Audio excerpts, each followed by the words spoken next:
Welcome to the Green Void here for another Hammond collection figure review. The current wave we have is a bunch of novel-based figures, the Mussaurus, the Dryosaurus, and the Ornitholestes, plus the Fallen Kingdom Sinoceratops. We're going to do the Mussaurus first. I don't have the Dryosaurus yet. That one's really weird. It was released online in like very limited amounts, and as far as I know, still hasn't come to Target. Whereas these other figures were available for pre-order on Target and have now properly released. I've received mine through pre-orders as deliveries. So yeah, Mussaurus is from the Lost World novel, one of the Sorna species in the novel canon.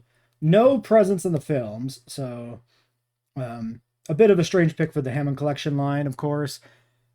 Probably wouldn't really make the novel connection as strongly if it wasn't for the fact that literally every animal in every small figure in the line is from that. I got reflections that are like obvious and bad. Well, now it's just reflecting me. Well, that's just what it is gonna be, you know? We don't have the most professional setup here, especially for these kind of demos. All right, I was trying to keep an eye on the preview, but it's a little bit better if I put the tier list in front, which you could see there in the reflection. Okay, completely off base. But yes, the other two, Ornitholestes and Dryosaurus, are both from the... No, Dryosaurus is in the first novel. Ornitholestes is mentioned in the second novel as maybe a living species. That debate is not worth getting into here. Let's crack this guy open and look at it. Also, I guess it's worth mentioning, yeah, no like icon or anything for like the novel. It's just Jurassic World icon. Oh, and the new gimmick for this line is like interchangeable parts, or this set of figures at least. So there's like different hands here for this guy. I really don't know how to get this to not be so reflective. It'll be fine when the figure's out. It's just the packaging. Oh, this video is a disaster already, but like, it's the Mussaurus video. This exists mostly as a formality to include in the tier list because there's nothing for us to talk about as far as accuracy goes, right? Because it's not a film anime. It's like it's only appearances in the novel where it, well, doesn't, actually appear. It doesn't have a description of what it actually looked like, of course. So we do have a little fun insert with like a little overgrown fence in the background. I don't remember if the last set of small figures had something like this in there, or if it was like more generic. It's interesting. I mean, I can appreciate the fact that there's a little background art thing there. It's kind of something. It's kind of interesting, And then yeah, we got detached tail, of course. Bendy, what you've come to expect. Then we've got two little hands. I can extract them from their plastic prison. There we go. We've got two little interchangeable hands here, which have these little, like, pegs with, like, a little wider flared end for them to, like, snap into the wrist. And then they are, like, properly painted little claws and stuff. Then let me pause while I get the ties separated here. All right, there it is out of the packaging.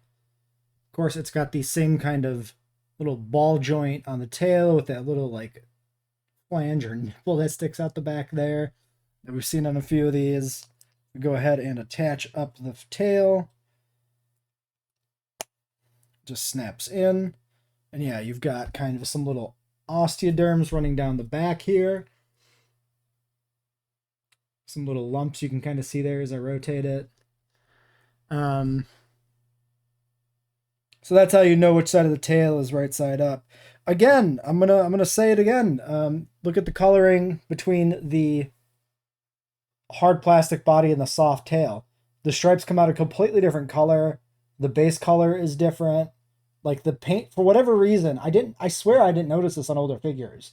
But on these new ones, they're really looking very inconsistent in terms of the coloring between the body and the tail. For this one, like the stripes are especially noticeable with how different, like they really look more of a toothpaste green on the tail and then more of a blue on the body, which is quite noticeable.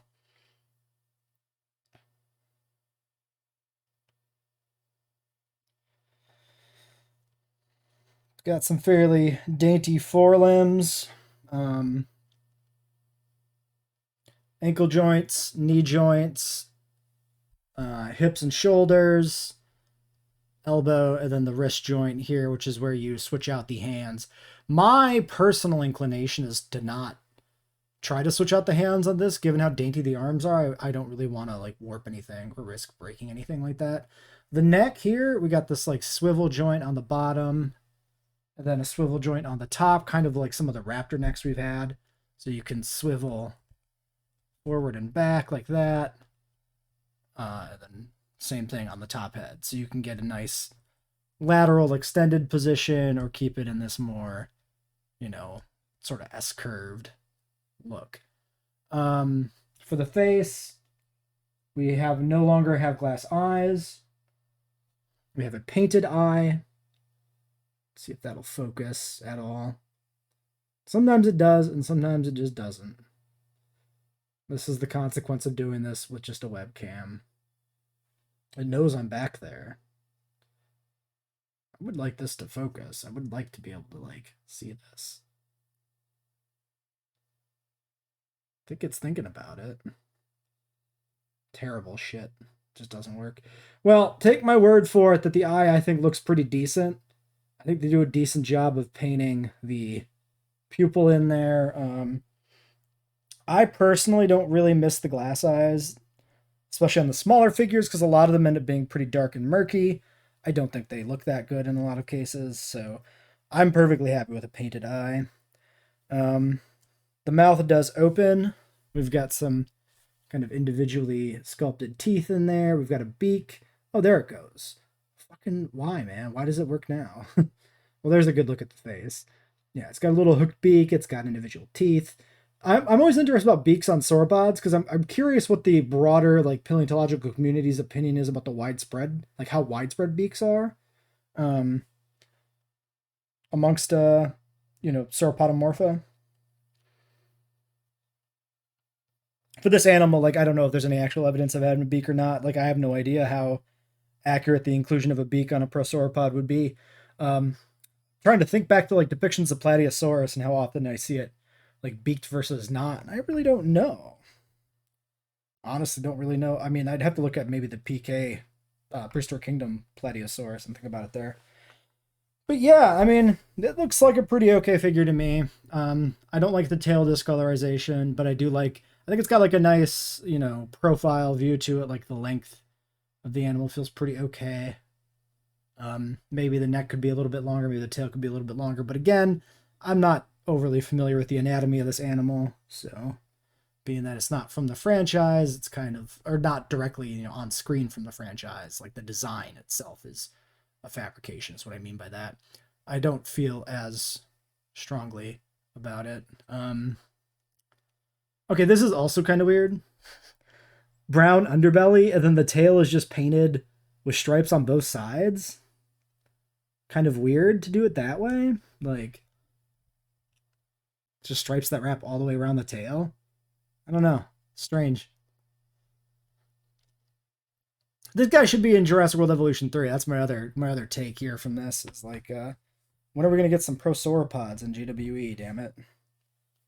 Balance does seem pretty decent for putting it on 2 legs, which is probably how these guys walked. Switching out to the other hands would be better than the, front paws that are made for, positioning it quadrupedally, but yeah, too bad. Let's do this real quick. We do where's my button? This video is a disaster. We do this. And then we do this. Oh my god, I'm in the corner now. Okay. Here's our tier list. How do I feel about this guy? I like it. I like the novelty of like a nice prosauropod type figure. It's not amazing. The fact that it's like a weird, like I like that it's a novel animal. That's fun. Continuing with the poor production quality of this video, I had the wrong tier list. So let's put the Mussaurus in here properly. I probably edited out the old footage of where I deliberated over what this was. So yeah, there's the Buck Rex. That's the last thing we put in there. I was pretty fond of it. I like the new feet. And I'm very happy with the paint job on the Buck Rex, even though it's not film accurate, because it reminds me of the Kenner toy. And that brings me back to a simpler time before I had to pay taxes. That's great. Um, so yeah, I was thinking this guy probably goes in A tier because I do like the Mussaurus overall. Probably right here behind the Dilo is what I was thinking. I don't think my opinion has changed since recording the original deliberation of replacement and now. Um, yeah, the Dilo. This is a tier where we got some like decent film figures that aren't quite correct, but I still like them. They still have something to offer.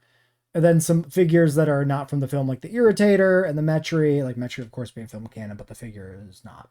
We don't have a screen version of this animal, right? So this is entirely a fabrication. But my point being that A tier is definitely a place where a thing that does not have points to gain or lose for accuracy can end up, which is a roundabout way of saying, I guess, that I think it belongs here. I don't know. I'm rambling. Let's end this.